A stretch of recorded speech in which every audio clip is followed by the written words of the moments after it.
Hello friends, if we'll ask you a question that why do we forget, back will come the reply that why do we remember at all. In between these two poles of memory and forgetfulness lies the whole human life.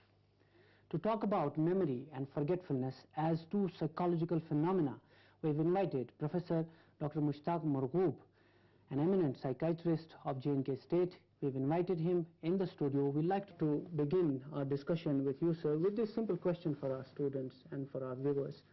How do we forget, or why do we forget, whichever way it can be described? As you rightly put it, the first thing is, why do we remember? Then obviously the other part of the answer would be there. Remembering as such is very essential for the basic existence of an organism, because once you remember, the basic activities of the organism have some guidelines available to it to act for the future, because otherwise every time rediscovering the wheel would be really cumbersome and would be not a productive kind of an activity and all those things. So because of that, nature has provided an organism, or suppose we talk about human beings, with a mechanism wherein day-to-day activities are registered in such a way in our brain that they guide us for achieving certain objectives of life. These objectives are basically the basic objectives would be the existence, very existence, which includes all activities related with it. And it also, as human beings, also helps us in maintaining a kind of not only a balance with your own self and the environment, but your whole family, society and all those things. But if everything would get registered and stored and easily available to us, then there is a limit. For anything there is a limit. Then maybe this is one of the explanations that they say that there are some people who are very selective and they store only those things which are very vitally important, and there are other people who go on storing everything, and then it is difficult for them subsequently to use that information. But we forget for so many reasons. One, that something which is not very relevant, it gets discarded off automatically. Yeah, that is one. At one stage you don't even register it. Even initially you see the sensory memory part of it. When we talk about memory, it has its own components. Immediately there are certain things which we observe, but they are in our memory also simultaneously. That time they are going on, like they go on in the monitor and other things when we are discussing like this. But then there are certain things which would get recorded. So that information, when recorded, is available to you after this phase of sensory, when you are getting the stimuli. After that would have short-term life and long-term life. Short-term would be when you are working with something and you need this information. Suppose you are multiplying certain things in your mind, so you need this information that there are 2, I have to carry on 4 and things like that. But sometimes you need this information, even you might need it not only the next moment, you might need it after days, months and years. So that information which you need, and we said for what, is stored in your particular areas. Now that's even identified in particular areas of brain. In fact, hippocampus is one area which is supposed to be brain of brain, because for these memory components are supposed to be stored there. Similarly, the outer covering, the outer major part of the brain, cerebral hemispheres or cerebral cortex, stores this information. This is also said that this also goes there. Sometimes there are certain disruptions which could be the functional disruptions, or they might be organic disruptions.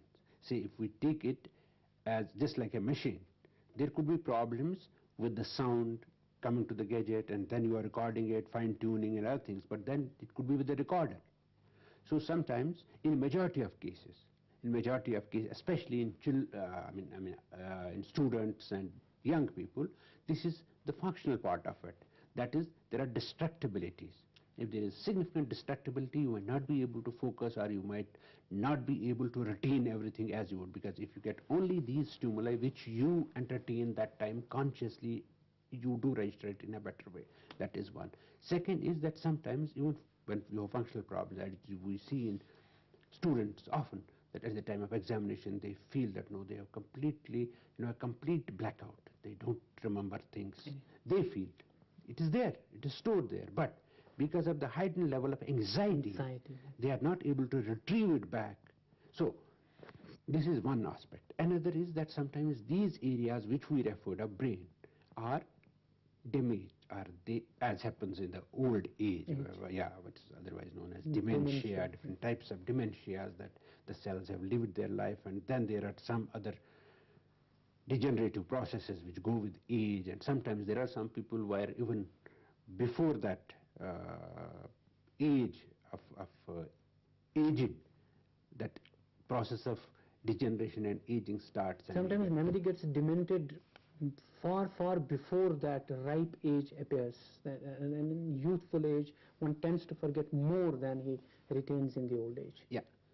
That is otherwise also a physiological, there's a natural physiological process. What happens that if you see, like a camera, suppose we say that we are recording some, these cameras go on, establishing connections with every single camera has 10,000 connections, but those 10,000 multiplied by right? Yes. So it goes on proliferating. Exactly. So when you see it, up to the age of adolescence or early adulthood, that all these cameras are active, but then there is a physiological pruning of these branches, or you can say these wires are in fact taken care of. This excessive wiring is taken care of, so that you have only solid kind of an activity recorded there. So that also sometimes gives you a feeling that I'm not remembering things as I used to do it earlier. But many a times in that early adulthood, or even up to middle adulthood, what happens is that there are many a times lot of worries, lot of preoccupations in your mind. Yes. Because of those preoccupations, one is not able to get this information which you feel should have been stored in a better way, so that this was readily available to you for using it in future. That also contributes to a great extent. But that is one of the commonest reasons, again a functional kind of a thing.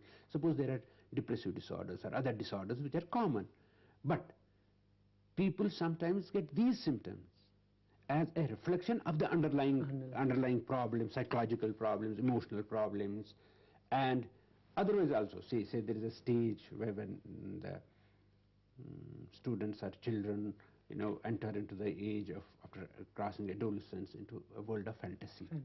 They are simultaneously in the world of fantasy. The teacher is delivering a lecture. There is another boy who is only focused on this, but the person who also wants to remember it as clearly as his classmate next to him, the reason could be that because of preoccupation, and he has not registered it. So these are some of the reasons that which contribute to this feeling of forgetfulness, which dementia is permanent kind of affair. But here many a times you find that this has been a timely kind of a problem, and because of identifiable reasons this was there, which many a times is corrected with simple. So basically when we say why do we forget, we get a huge range of answers, and within which everything comes. Are there any theories of some great psychologists in this regard which you will like to refer to? Any case studies by which we can have a pattern of memory and forgetfulness that have been done? Yeah. See, there are many references wherein they would say that, as we said, that you are screening certain things. But then if you go by psychoanalytical kind of an interpretation of everything, even memory as such has been, your conscious mind. Conscious would mean what you remember, what you are able to use and declare. So that is supposed to pass through many sensors. It goes to your mind, it is there, but many a times this tries to express itself, tries to come to your mind, maybe in a disguised kind of a way, but you don't allow it. So all those defense mechanisms which psychoanalysts say suppression, repression, and all those associated kind of things, where there are many long case histories where they have worked on these and then tried to interpret. But since we have to talk in the context of the present, see, that was the interpretation that time. But if you say now, even that would be one explanation, but there are many other explanations to explain why does all this happen. So talking within a strict individual perspective, we say that the grades and shades of memory and forgetfulness vary from individual to individual. Yeah. But here some racial superiorities or inferiorities, that about many nations it's being noticed that Arabs, for example, they were famous, as they say, for three things. One is hospitality, one is articulation, and third is memory. They would see, they will not forget. They would read, they will not forget. Is there anything to do with the racial characterization of human beings, or it's a simple individual trait that even if you're a non-Arab or any non-nation, that you can still sharpen your mind? Yeah, very interesting kind of a question, in the sense that this, see, you have to have an explanation for all these things. But it is said that if you go by the evolutionary theory and other things, they say that there are certain things which are important for your preservation, and many a times these cultural variations have been interpreted in that kind of a background and perspective, that this was the reason and this was the reason, because you are then again utilizing these areas of your brain. See, suppose you talk about rote memory, because you time and again repeatedly concentrate, focus on that, and even without understanding really the meaning of each and every word, you can remember things if you repeatedly do it. So similarly, these things which reinforce, because this is an interaction of the environment and the brain itself, or the neurons, or the biology itself. So it is both. But yes, genetically we know that not only in the different races, but even in different clans or families, you do find some people that you would find there are some families where you would find that they are achievers in life. They have achieved better things. So the explanation is that genetic preloading. Yeah, this is genetic preloading. So it's because of certain individuals that the whole race or the whole clan or the whole dynasty is being known for. Yeah, gets labeled. It happens. So there is a room, there is a scope for even quirks to creep in when we say that there is a proper medication and therapy for a man who very easily forgets, and with a great difficulty he remembers the things. What is the truth behind it? Are there really any mechanisms, any methods by virtue of which we can enhance and increase the memory of a human being? This again goes to the chemicals and chemical balance, and when we talk about this, if somebody, whether a quack or some other, what they call as alternative medicine or alternative therapies, where they project certain substances as the panacea for all kinds of yes, related with your forgetfulness, that is not true. There are some problems which you know are because of degenerative process, and where you know that only some very rigorous controlled trials would in fact decide either for or against a particular substances. Once those molecules, those substances, those whatever they prescribe have passed through those tests, only then one can say that here is a, that's what happens in say in dementia, when you have some molecules where the person is not able to remember his day-to-day routine kind of things around him. But this is not true for a young man or a woman who is otherwise healthy but is not able to remember. And because what happens for psychological problems, for emotional problems which are there, unfortunately people are not fully conscious, aware, not only here, not only in developing world, this is even in the West. That is the reason that they were also being, fleeced by these quacks under different labels. This is what is even happening in certain areas even at present. But yes, there are some chemicals which are passing through these phases and stages that they might sometimes able to take care of the underlying state of your mind, emotional state. If you are disturbed, if you are irritable, if you are in a sad state of mind, you would not be able to remember things very clearly. And if this is because of a diagnosable, because as I said, this is unlike fever, unlike some other physical problem where even another person would tell us that yes, look here, you have temperature, high temperature, and you are sick. But emotional problems which are so common, and sometimes even psychological disorders which are so common, go unnoticed, with the result that people don't seek treatment for them, they don't even know where to go, and because of that they get trapped, and these things get projected as a kind of the ultimate answer to these problems. The world of literature, the world of philosophy throws some great, prodigious, incredible brains who would memorize things to an extent that human beings would not believe. On the other hand, we have some great minds also who would be very, very selective in remembering things and then in describing them to the people. My simple question is that, is memory labored? Can it be labored? Can it be honed? Or it's all instinctive? It's a beautiful question in the sense that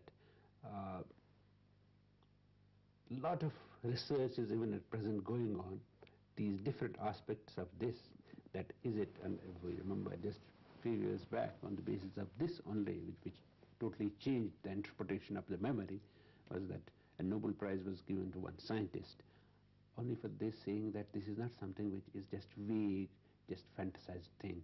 This is chemicals between your two nerve cells, that is the chemicals, you store it in the shape of the chemicals, and then depends that this particular person has these molecules readily available to him so that he is able to preserve it in a better way and retrieve it when he needs in a better way. So identifying and labeling memory on the basis of chemicals can explain to a great extent, as two individuals vary in their normal physiological activities, in their day-to-day activities, but again this is said that this could be a reflection of the activities that are being carried on by the cells in the body, particularly in his neurons. So since, nerve cells in the brain, since remembering and memory is directly related with the activities of the neurons only, so some people who have rich stores of those particular chemicals might be in a better position. This is a conjecture, this is a hypothesis. Still a conjecture, all said and done, but still a hypothetical situation.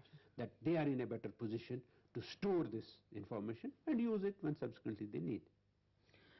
Said about many poets or thinkers, once again bringing it back into the realm of literature and philosophy, that when they would forget and they would try to remember, they would unfurl the knot which they had done at the time of conceiving that idea, because ultimately it's gestating, germinating, and then sprouting of the same idea. True. Or sometimes we come to know about certain human beings, certain great thinkers who would take a bath to remember certain things.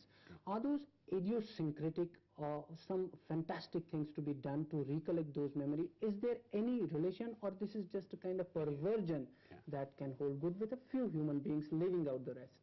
See, why it gets labeled that this has been true only with few individuals, there is an explanation for that. Almost all individuals or all humans do such activities. We do use these components of our memory. This is procedural memory. You are doing certain things, you are driving your car, but you have learnt it, but you are now doing it reflexly. You are cycling, but you are doing it. Earlier you were not knowingly how to cycle. We need not recall once and again that what do we have to do. Yeah. Unlike declarative memory, you have certain components of your memory which are procedural, which you carry on, which are intrinsic there. So this is also supposed to be one activity related with that procedural kind of a thing, that you sometimes would put a note somewhere just to remember, but this is not always necessary, but this is just to reinforce that procedural memory, because this will give you a cue. This is because the learning is through learning, after all, is memory. When you remember certain things, that becomes memory. So this is a process wherein you keep a cue to stimulate you and give you a feedback that this procedural memory needs to be reinforced with all these things. So not eccentricities, just on the basis of this will not put. But maybe there are some people who have really achieved certain things far beyond the average achievements, and then they were doing these activities have been linked with each other. So before we wind up this discussion, I want to have two quick responses for these two simple questions. That sometimes we say that we want to forget about our bad dreams, about our bad events and bad memories that have happened in our life. So if on one hand we have discussed that can there be some mechanisms by which we can enhance the power of memorizing things, at the same time the backside, the flip side of it goes that are there any mechanisms by which we can prod an individual to forget certain things which if he remembers will be very disastrous for his life to come? Absolutely true. This many a times provides you the basis for interpretation of certain things which are happening in your life, just because you are in a state where you are not able to move beyond that trauma or that memory which is in your mind time and again, coming and intruding into your brain every time and disturbing everything. And that doesn't limit itself only to mind, its even body gets adversely affected, and it is well known, well documented that sometimes this phenomenon can lead, as you rightly pointed out, total devastation. So in the sense the productivity, the quality of life and all those things get adversely affected. So there are ways and means of actually what we do in that process is making the individual to understand the process wherein this memory has got deeply ingrained in his, you can say, the recorder, the hippocampus or other areas of brain which are concerned with that, because there were certain things which predisposed to that. Again, biological explanations, psychological explanations, other explanations, many explanations, but yes, that is very helpful, and one needs to move beyond that because the life gets just stuck there in the mind. So there are ways and means, you say cognition, which is again thinking process up, and then there are certain behavioral components, positive reinforcement you do with that cognitive behavioral therapy, and then gradually expose an individual. Because suppose somebody has witnessed an accident, and now after that accident he is stuck there and he has had some bereavement, some deaths he has witnessed. But if you see that individual, he avoids anything which resembles with that, not vividly, not clearly, but even in fantasy. So what you do, you gradually expose him. His mind, his brain gets exposed, so he gets desensitized. And at the same time, this opens the window to the external world of reality, that life has to go ahead. Everything is moving, time is moving, so the individual also has to move, and this does help. So forgetfulness is as important in a human life as is memory. So the last question, that is there any link between memory and intelligence? If certain people remember things very vividly, but they're not quite good at thinking out, at conceiving ideas, at being so very intelligent while dealing with the day-to-day problems. But there is an irony, a paradox with the people that who are very intelligent in dealing with the things, but they are very bad at retaining them in their mind. So how to solve that paradox? No, as I said earlier, see, this again depends and varies from individual to individual many ways. That this would speak of his personality, this does speak about his lifestyle, this does speak about his priorities and his environment and so many other things. Suppose he doesn't have a congenial atmosphere, then everything, his memory and other things would be just restricted to day-to-day activities and menial activities as such. But suppose he is in a position where he can express and use his memory and intelligence in a productive way, and then this gets reinforced, obviously. So when we feel that here is an individual who has such a good memory, but at the same time has not been an achiever, we do have to focus on other related things which might have adversely affected that combination. Thank you very much, sir. We hope our students will not find any time to forget all those details that we had from you. Thank you so much. Thank you. So that was Professor Dr. Mushtaq Margoob talking about two aspects of human life, that's memory and forgetfulness. And yes, you tend to forget some unpleasant facts of your life as sharply as you tend to remember some pleasant memories of your life. We hope you do not forget what you have heard right now. Thank you very much.